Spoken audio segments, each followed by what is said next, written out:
Molt vinculat al món del teatre i ens ha deixat aquesta setmana. Per això li volem dedicar aquesta revolta d'aquest any. Volem dedicar-te unes paraules, Pere. És el que fem quan algú plega de la vida, oi?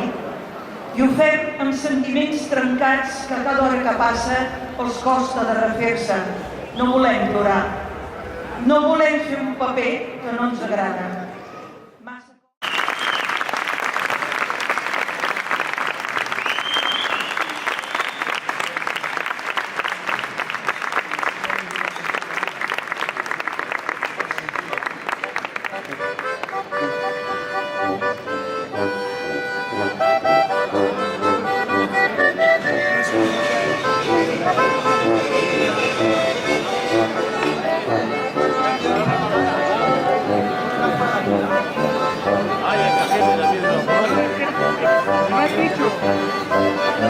Aquesta és la gent de la Vila, un dia de festa amorosa. Pocs esperaven el que succeiria l'abril de 1870. Aquesta és la història que va passar aquí a Gràcia, de debò. Aquesta és la història de la revolta de les Quintes. Temps fa que Gràcia era un poble independent. No hi havia tantes cases com ara, però tenien masies, horts, rius i bous, i també tenien tallers i botigues. Alguns dels graciencs d'aleshores feien de pagès i de botiguers, però la gran majoria treballaven en tallers i fàbriques i anaven fent i vivint amb el que tenien.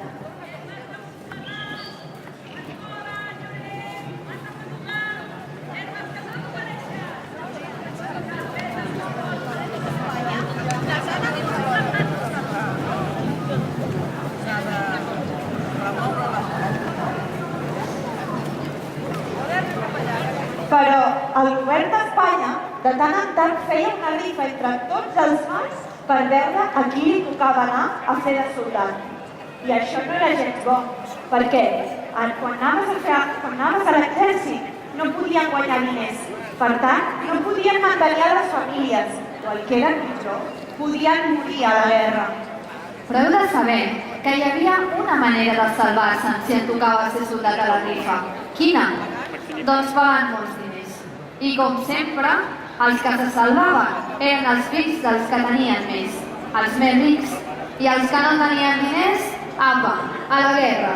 L'any 1868 va haver una revolució a Espanya i el nou govern va prometre que no faria cap més lleva, però la gent de Gràcia no se'n refiava.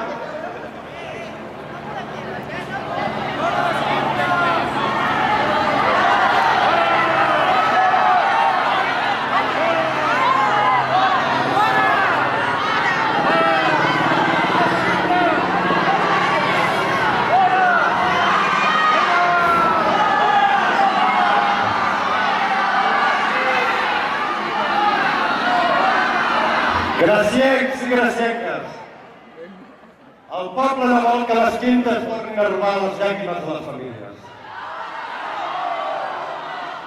Digueu-me, doncs, si algun agosarat intenta tornar-les a imposar, esteu disposats a donar fins a la darrera gota del vostre sang per tal d'impedir-ho? Si es dona el cas, doncs, prometo posar-me al capdavant de la revolta.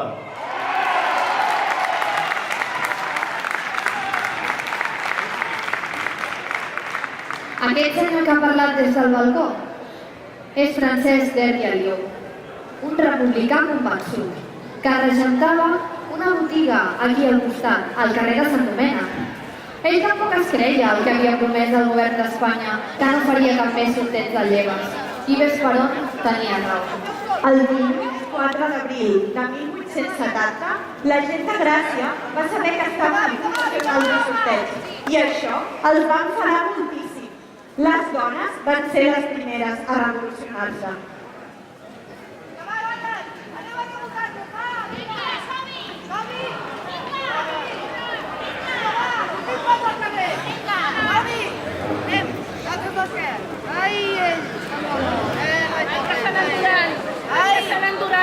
Cuidado, no feu pas que m'encerrat.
Senyores, però què fan? Aturin-se!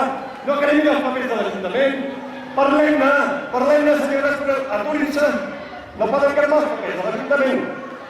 Però senyores, però què volen fer?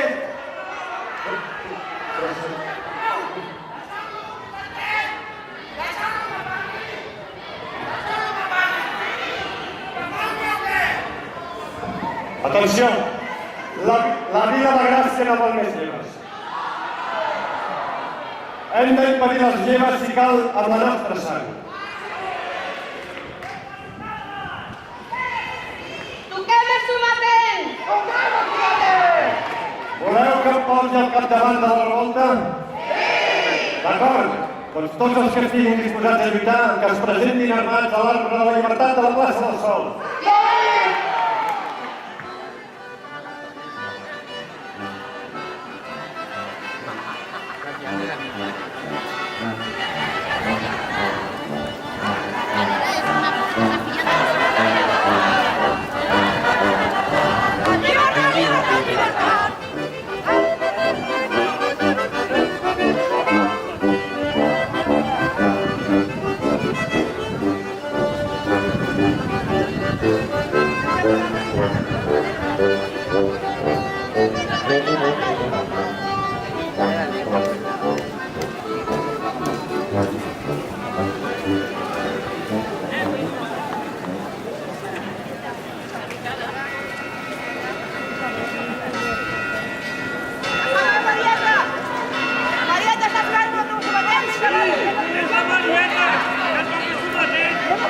Ariella, la de les mongetes buides? No siguis burro, la de les mongetes cuites. La Marieta és la campana de Gràcia. Ai. Aquesta, la veus? Les netes de Montserrat la fa sonar.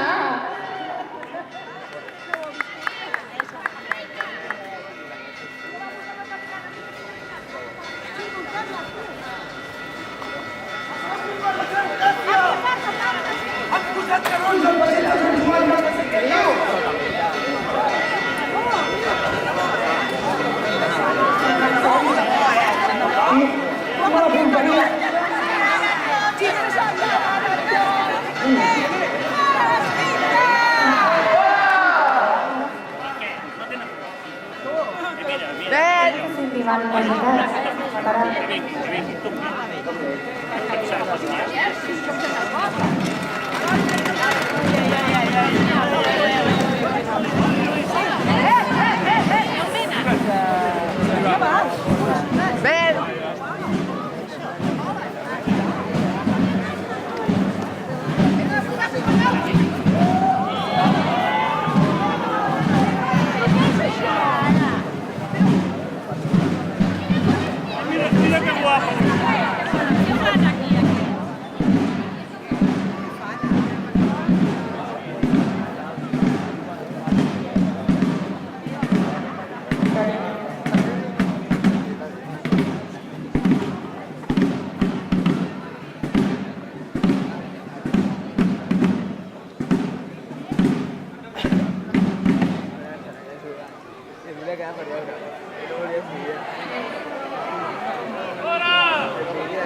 Por orden de Eugenio Gravite Lafont, capitán general del Principado de Cataluña. La tenacidad de los alborotadores y enemigos del orden público me obliga a mandar. Punto 1. Todo café se cerrará a las 10 de la noche. Y las tabernas y casas de bebida a las 8. Punto 2. Queda prohibido todo grupo de más de 3 personas. Es la inteligencia que de los contravienes se les hará fuego. Punto 3. Después de las 12 de la noche se prohíbe a toda persona la circulación por la ciudad.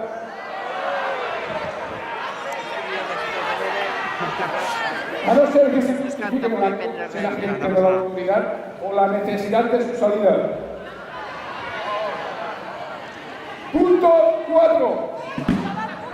Toda persona que ocupe de día y de noche las azoteas o terrados se les hará fuego. Barcelona, a 5 de abril de 1870. Eugenio Gravite.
Així ens mataran, si no torneu de menjar.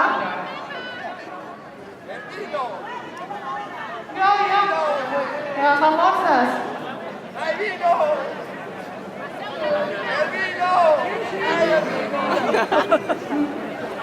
¡La bota! ¡A corri, que corri! ¡A corri la bota, que corri!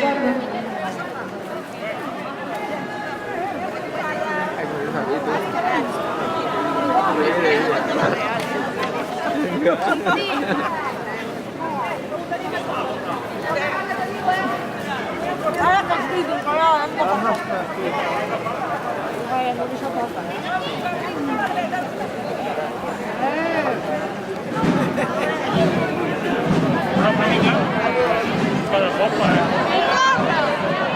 l'altra vegada?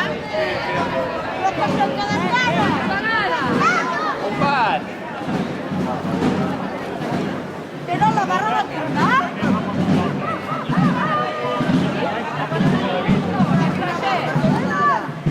Mírate, ya tornó la línea.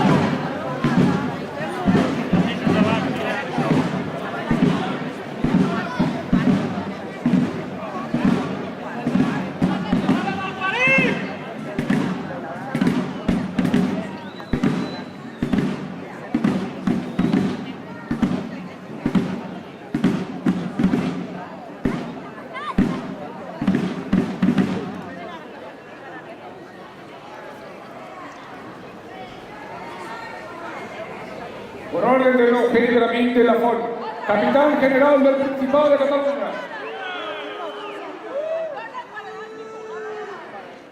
Hallándose coaligados cobardemente los enemigos de la verdadera libertad, utilizando todos los elementos de desorden existentes en el país, que sin fuerza material ni moral para levantar bandera, se han prevalido de la excusa del sorteo para las quintas y careciendo de valor y dirección para batirse de frente, ¡asesinan!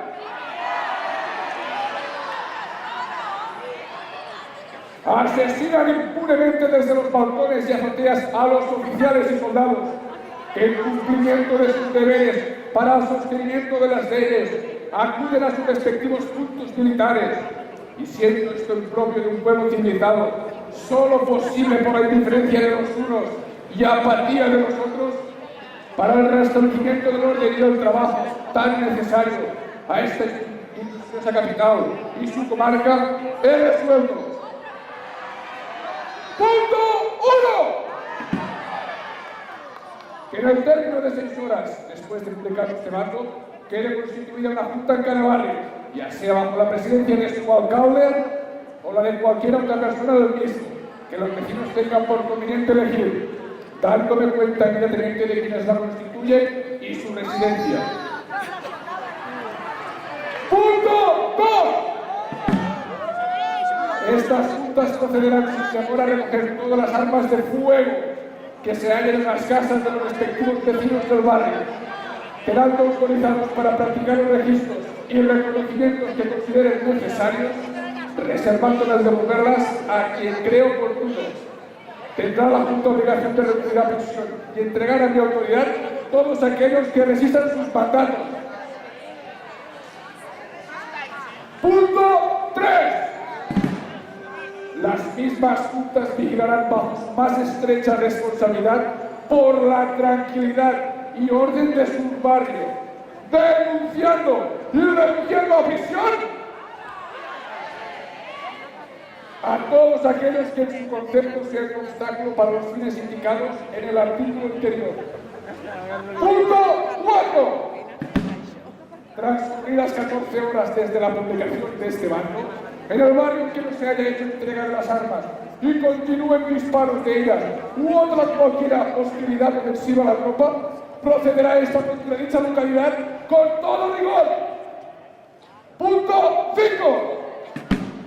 Recomiendo a los dueños de fábricas que tengan estas abiertas para que los laboriosos honrados obreros que quieran acudir a ellas a ganar su sustento y al de sus familias puedan hacerlo, en la inteligencia de que exigiré a los primeros o sus representantes noticia de los que no asistan al trabajo para proceder según convenga a la tranquilidad de esta capital. Punto 6.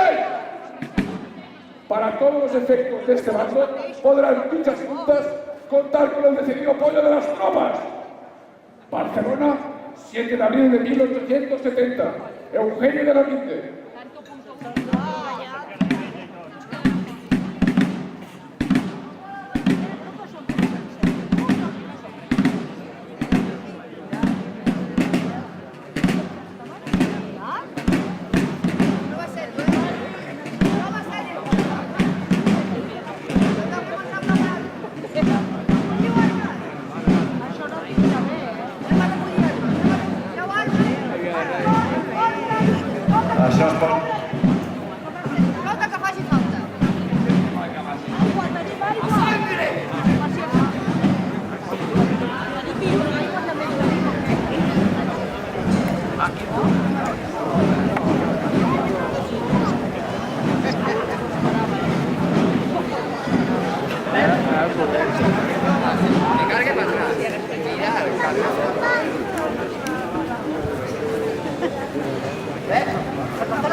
Perfecte.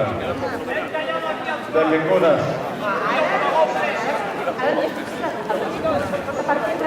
Molt bona aquesta. El camí ens va portar municions per als seus soldats i ens les quedem nosaltres. Sí. Carregueu pistoles. Preparats, sí?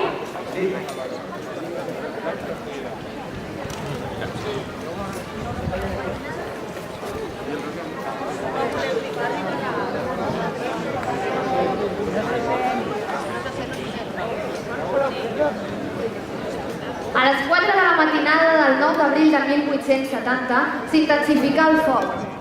Els 20 canons de gros calibre i els 40 canons de muntanya que castigaven Gràcia. Finalment, a les 6 del matí entraven les tropes atacants a la vila. Eren 5.000. A les barricades quedaven menys de 200 graciencs, cansats, xops per la pluja i amb poques armes i municions.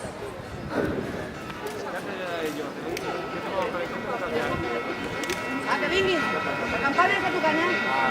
Va!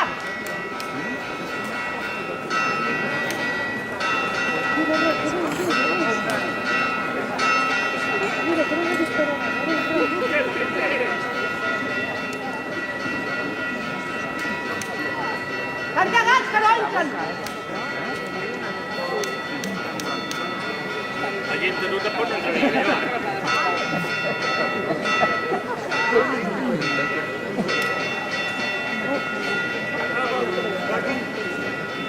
Passarat! El passarat!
La revolta de les Quintes, de 1870, no va ser la primera vegada que els homes i les dones de Gràcia sortíem al carrer per defensar els nostres drets, i no serà l'última.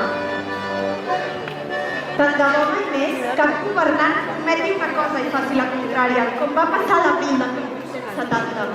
Tant de bo mai més ningú ens torni a negar les nostres llibertats. Tant de bo mai més ningú ens torni a negar l'exercici dels nostres drets. I si mai ningú ens nega l'exercici, encara que sigui d'un sol dret, els homes i les dones de Gràcia tornarem a sortir al carrer per defensar-lo.